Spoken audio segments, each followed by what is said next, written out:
Hi everyone, I am Dr. Keetana from UDental. In this video, we are going to discuss about case sheet format, especially the respiratory system. Come on, let's get into the video. So first and foremost, you should always stand on the right side of the patient and you should have a good rapport with the patient. You should always talk with a good confidence.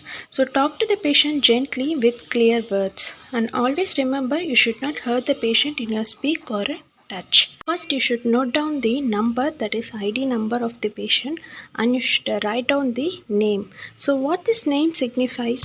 So to have a good rapport between the patient, you should know the name of the patient.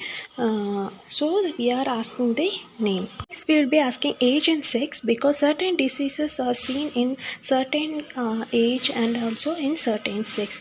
Next, we will be asking about the occupations to know the socio-economic status of the patient and address for communication and residency and date of admission and blood group. These all should be asked to the patient prior asking the other questions. Next, you should ask the chief complaint. So, chief complaint means it should be written in the patient's own words. You should ask for the symptoms. Symptoms means this is discovered by the patient. The patient will tell you some points, that is the symptoms, and what you observe as a doctor or a medical student, that is noted as sign. For example, you can ask about diarrhea, constipations. Next will be about fever, that is the increase in body temperature and headache and any pain, or you can see about any edema or ulcer or vomiting. So these are the things you should ask the patient. So when you take up the fever, it is of different types: continuous, remittent, intermittent,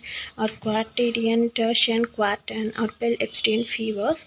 So you can note it down. So continuous means that does not exceed 1 degree centigrade, and intermittent means temperature touch normal for several hours in a day, etc. Next, the common causes of the fever will be infectious diseases, connective tissue disease, malignant disease, or even like typhoid fever, brucellosis, malaria, etc.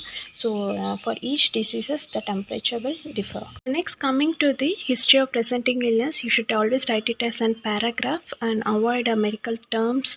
So, in this part, you should discuss the system which the chief complaint belongs to. So next we will be discussing, coming to the pain, you should ask the site of the pain and whether it is localized, continuous or intermittent pain, and whether it is severe or moderate or mild pain, and what are the aggravating factors, relieving factors, and also time and duration. Next, coming to fever, we have already discussed about the fever.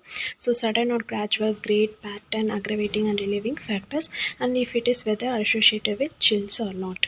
Coming to next, you should ask the past medical history or surgical history. So if the patient has any diabetes mellitus or hypertension or TB, whether their parents have or not, you should ask those things. You should ask about the drug history. You should ask the patient whether he is on antibiotic or radiation therapy, or he have undergone any vaccination or steroid recently, or he have any allergic to any of the drugs. You should ask.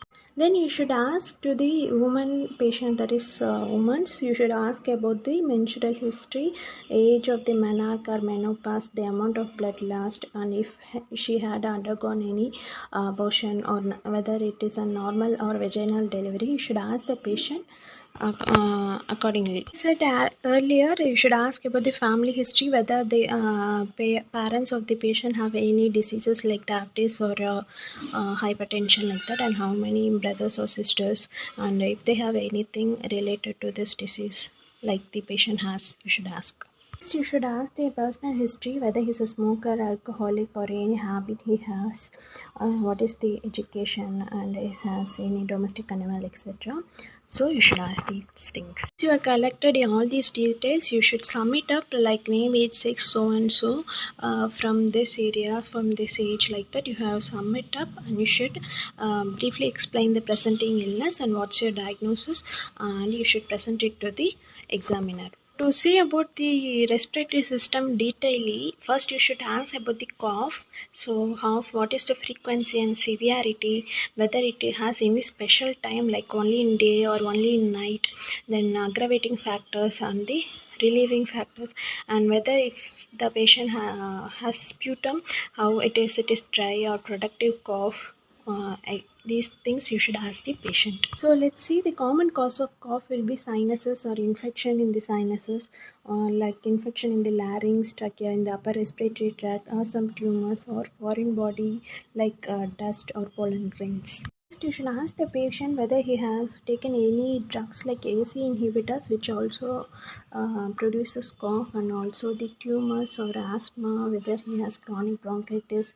So these are the conditions that might have cough. So we have come to the end of this video. So I think this would be useful for you. If you like it, please to share with your friends.